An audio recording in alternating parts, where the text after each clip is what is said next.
Dear student, from section 1, today we will see chapter number 1.4 Pillars of Democracy written by Dr. Baba Saheb Ambedkar. Let us see the brief introduction about Dr. Baba Saheb Ambedkar. Dr. Baba Saheb Ambedkar was born on 14th April 1891 in the town and military cantonment of Mau, now Dr. Ambedkar Nagar in Madhya Pradesh.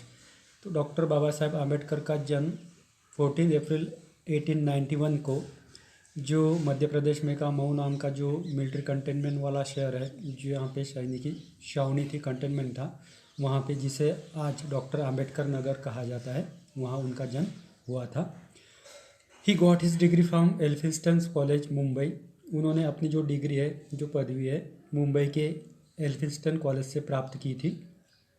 He subsequently obtained a doctorate from Columbia University, USA and London School of Economics. तो उन्होंने अपनी जो doctorate, ये जो पदवी है, ये जो डिग्री है, ये डिग्री सब्सिक्वेंटली मीन्स लगातार उन्होंने जो कोलंबिया यूनिवर्सिटी है USA and London school of economics, यहाँ से उन्होंने ऑब्टेन की थी, प्राप्त की थी। He was also assigned the big and challenging task of framing the Constitution of India in the capacity of chairman of the drafting committee. तो उन्हें एक चैलेंजिंग, एक आह्वानात्मक काम सौंपा गया था, जो था इंडिया का कॉन्स्टिट्यूशन बनाने का, क्योंकि जो ड्राफ्टिंग कमेटी थी उसके वो चेयरमैन थे, अध्यक्ष थे, और इस कैपेसिटी में, इसी अधिकार में उन्हें ये काम दिया गया था इंडिया का कॉन्स्टिट्यूशन बनाने का, जो कि बहुत ही चैलेंजिंग काम था। He was awarded the Bharat Ratna posthumously for his dedication and commitment for the welfare of our country. और उन्होंने अपनी कंट्री के वेलफेयर के लिए, अपना जो देश है उसके कल्याण के लिए जो डेडिकेशन और कमिटमेंट, जो समर्पण और त्याग दिखाया, उसके लिए उन्हें मरणोपरांत पोस्टुमसली, उनके डेथ के बाद भारत रत्न ये अवार्ड भी दिया गया। Doctor Baba Saheb Ambedkar has laid emphasis on the value of liberty, equality and fraternity. तो डॉक्टर बाबा साहेब आम्बेडकर क्या करते हैं, जो भी मूल्य है, जैसे स्वतंत्रता है, समता है और फ्रैटर्निटी मतलब बंधुता है, ये जो मूल्य है, वैल्यूज है, इनको ऊपर इम्फेसिस थोड़ा जोर देते हैं। According to him this principles will make India a strong nation. तो उनके मतानुसार ये जो प्रिंसिपल्स है, जो इन्होंने बताया यहाँ पे, लिबर्टी, इक्वलिटी और फ्रैटर्निटी, ये जो 3 प्रिंसिपल्स है, तत्व है, ये क्या करेंगे, it will make India strong nation, Bharat को एक स्ट्रॉन्ग नेशन बनाएंगे। He opines that hero worship is a sure road to degradation and to eventual dictatorship and the collapse of a nation. तो यहाँ पे वो ऐसा मत प्रकट करते हैं कि जो हीरो वर्शिप है, हीरो वर्शिप हम किसे कहेंगे कि एक्सेसिव एडमिरेशन फॉर समबडी, एक आधा जो व्यक्ति है उसके लिए एक्सेसिव एडमिरेशन, एक प्रकार की जो व्यक्ति पूजा है। तो इस प्रकार से ये जो हीरो वर्शिप है, इससे क्या होगा, is a sure road to degradation, इससे डेफिनेटली डिग्रेडेशन होगा, अधपतन होगा, एंड टू इवेंचुअल डिक्टेटरशिप, और लास्ट में क्या होगा, उसका परिणाम वहाँ पे जिस भी देश में इस तरह की हीरो वर्शिप होती है, व्यक्ति पूजा होती है, या फिर किसी का एक्सेसिव एडमिरेशन होता है, वहाँ पे डिक्टेटरशिप का निर्माण होगा, जो हुकुमशाही है वहाँ पे निर्माण होगी, and the collapse of a nation, और इसी वजह से जो नेशन है, जो राष्ट्र है, वो कोलैप्स हो जाएगा, वो नष्ट हो जाएगा। So let us see the text in detail, pillars of democracy. If we wish to maintain democracy not merely in form but also in fact, what must we do? तो यहाँ पे डॉक्टर आम्बेडकर यहाँ पे शुरुआत में ही हमें एक क्वेश्चन पूछ रहे हैं कि if we wish to maintain democracy not merely in form but also in fact, what must we do? अगर हमें जो डेमोक्रेसी है, जो लोकशाही है, वो सिर्फ एक फॉर्म में, उसके रचना में, प्रकार में ही अगर मेंटेन नहीं करनी है, उसको सिर्फ उसके फॉर्म में ही, रचना में अगर मेंटेन नहीं करना है, तो बट आल्सो इन फैक्ट, वास्तविकता में उसे अगर मेंटेन करना है, तो व्हाट मस्ट वी डू, तो हमें क्या करना चाहिए, ऐसा वो पूछते हैं। The first thing in my judgment we must do is to hold fast to constitutional methods of achieving our social and economic objectives. तो कहते हैं the first thing in my judgment, कि मेरे मतानुसार अगर पहला अगर कुछ हमें करना चाहिए, तो पहला थिंग क्या है, we must do is to hold fast to constitutional methods of achieving our social and economic objective, कि हमारी जो हमारे सामाजिक और आर्थिक उद्देश्य है उन्हें प्राप्त करने के लिए जो भी संविधानात्मक पद्धति है, जो भी कॉन्स्टिट्यूशनल मेथड है, उससे पकड़ के ही हमें चलना चाहिए। तभी तभी हम क्या कर सकते हैं, जो डेमोक्रेसी है वो मेंटेन कर सकते हैं। ऐसा वो कहते हैं, when there was no way left for constitutional methods for achieving economic and social objectives. जब जो हमें आर्थिक और सामाजिक जो उद्देश्य हमें प्राप्त करने हैं, अगर वो प्राप्त करने के लिए कोई कॉन्स्टिट्यूशन मेथड जो है, जो संविधानात्मक पद्धति, अगर वो वहाँ पे कोई काम नहीं करती है, वो बचती नहीं है, तो there was a great deal of justification for unconstitutional method. तभी हम क्या कर सकते हैं, तभी जहाँ पे ये कॉन्स्टिट्यूशनल मेथड, संविधानात्मक पद्धति काम नहीं करेंगी, तभी हम अनकॉन्स्टिट्यूशनल मेथड का समर्थन कर सकते हैं, जस्टिफिकेशन कर सकते हैं। But where constitutional methods are open there can be no justification for this unconstitutional methods. लेकिन वो कहते हैं कि अगर जो कॉन्स्टिट्यूशनल मेथड्स है, जो संविधानात्मक पद्धति है, वो हमारे लिए खुली है, जो सामाजिक और आर्थिक उद्देश्य हमें प्राप्त करने हैं उसके लिए अगर वो खुली है, तो फिर हमें इस तरह की जो अनकॉन्स्टिट्यूशनल मेथड है, असंविधानात्मक पद्धति है, उनका जस्टिफिकेशन करने की, उनका समर्थन करने की कोई ज़रूरत नहीं है। These methods are nothing but the grammar of anarchy and the sooner they are abandoned the better for us।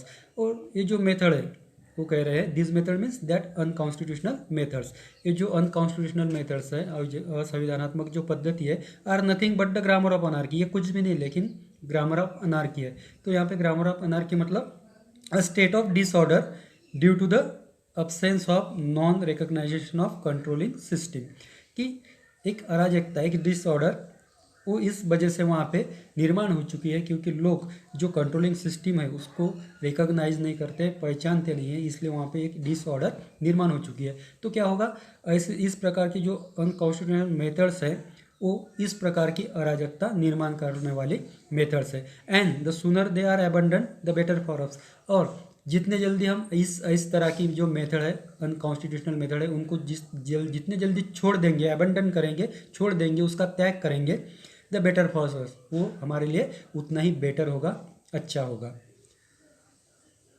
The second thing we must do is to observe the cautions which John Stuart Mill has given to all who are interested in the maintenance of democracy, namely, not to lay their liberties at the feet of even a great man, or to trust him with powers which enable him to subvert their institutions. Subvert means to break, todna.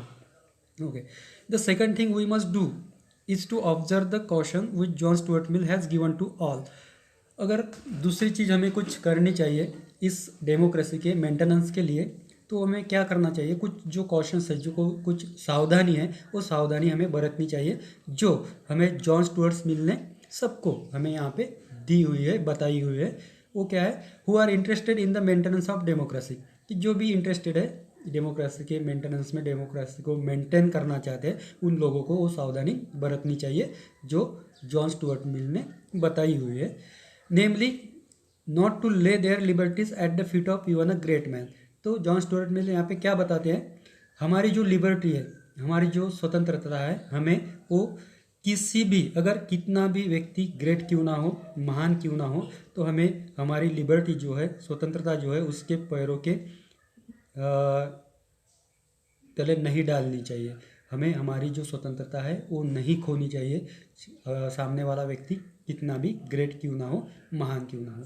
और to trust him with powers which enables him to subvert their institution, या फिर उसके बाद जो भी power है, सत्ता है, हमें इतना ट्रस्ट उसके ऊपर नहीं करना चाहिए कि हम इतना ट्रस्ट करें कि जिसके माध्यम से क्या होगा, which enable him to subvert their institution, जिसके माध्यम से वो व्यक्ति क्या कर सकेगा, हमारे जो भी इंस्टीट्यूशंस हैं, जो भी संस्था है, उसको तोड़ देगा, उसको ब्रेक कर देगा।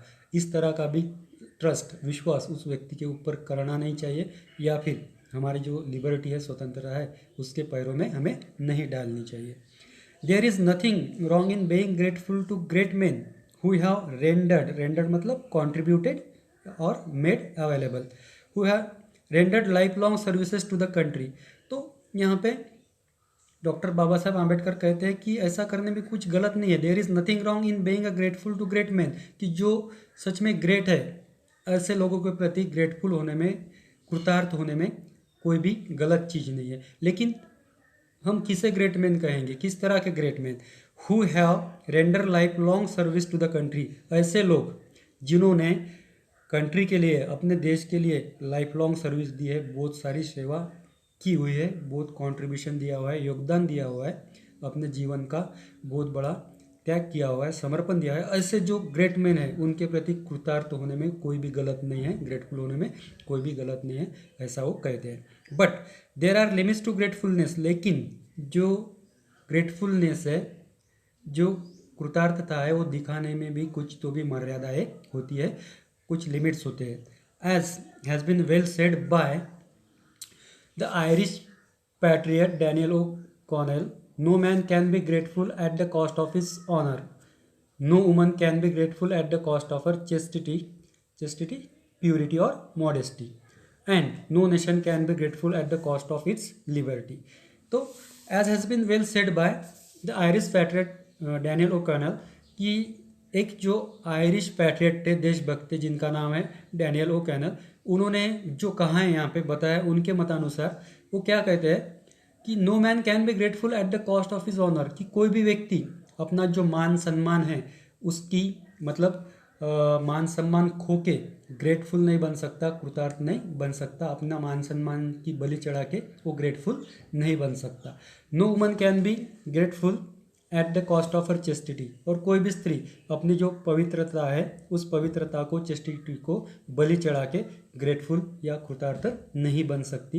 And no nation can be grateful at the cost of its liberty, और उसी तरह कोई भी जो राष्ट्र है, देश है, वो अपनी जो लिबर्टी है, स्वतंत्रता है, उसको बलि चढ़ा के ग्रेटफुल नहीं बन सकता, कृतार्थ नहीं बन सकता।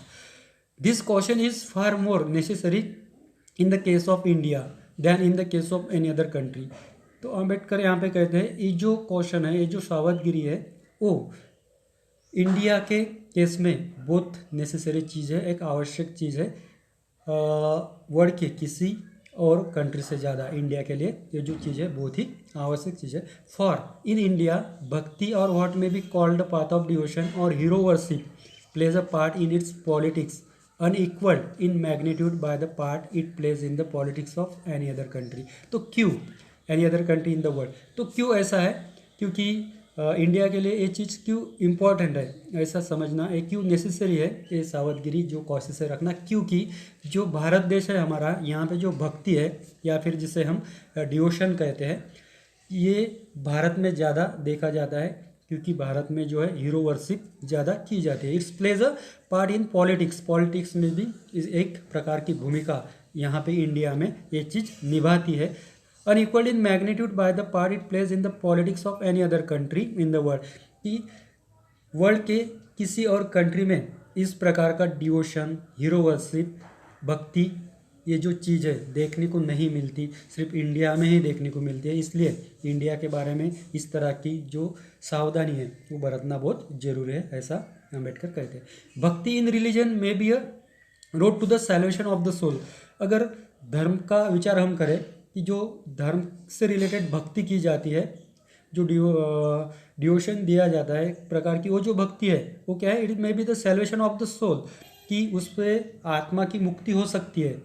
बट इन पॉलिटिक्स भक्ति और hero worship is sure road to degradation. लेकिन पॉलिटिक्स में अगर भक्ति या फिर हीरो वर्शिप, वही हीरो वर्शिप मतलब एक्सेसिव एडमिरेशन फॉर समबडी, अगर किसी व्यक्ति को बहुत ज़्यादा महत्व दिया जाता है, व्यक्ति पूजा की जाती है, तो it will be a sure road to degradation, वो एक अधपतन का मार्ग बनेगा, निश्चित ही उससे जो है हमारे देश का क्या होगा, अधपतन होगा। एंड टू इवेंचुअल डिक्टेटरशिप, और लास्ट में उसका जो परिणाम होगा हमारे यहाँ पे डिक्टेटरशिप का निर्माण होगा, हुकुमशाही का निर्माण होगा।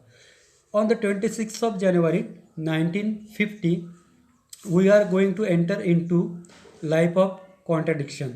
वो कहते हैं कि जो 26 जनवरी 1950 है, इस दिन से क्या हुआ, we are going to enter into life of contradiction, एक कॉन्ट्राडिक्शन वाले लाइफ में, एक विरोधाभास वाले जीवन में हम जो है प्रवास कर रहे हैं।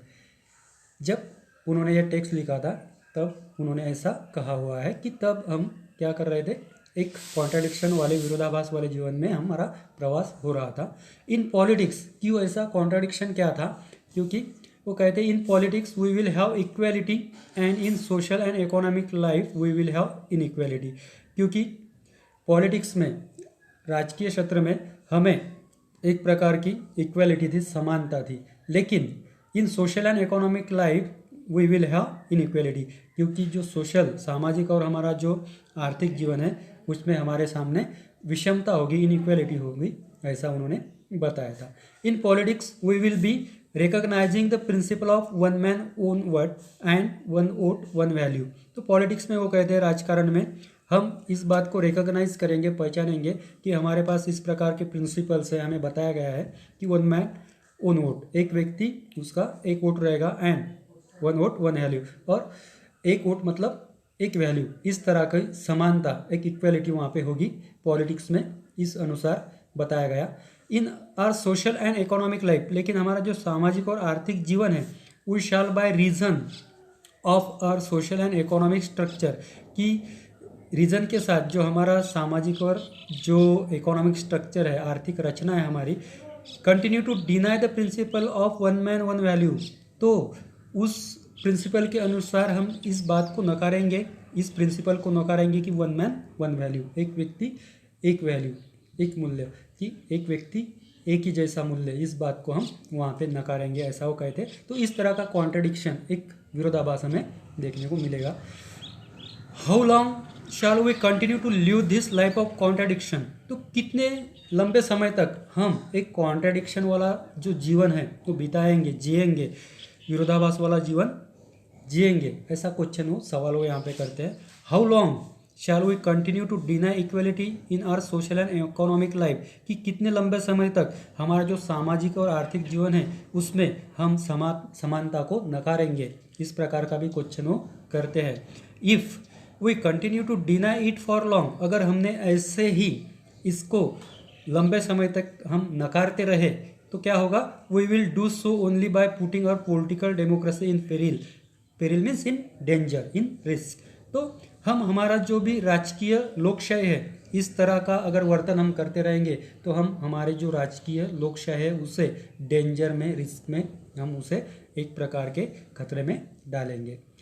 We must remove this contradiction at the earliest possible moment, और else those who suffer from inequality will blow up the structure of political democracy which this assembly has so laboriously built up।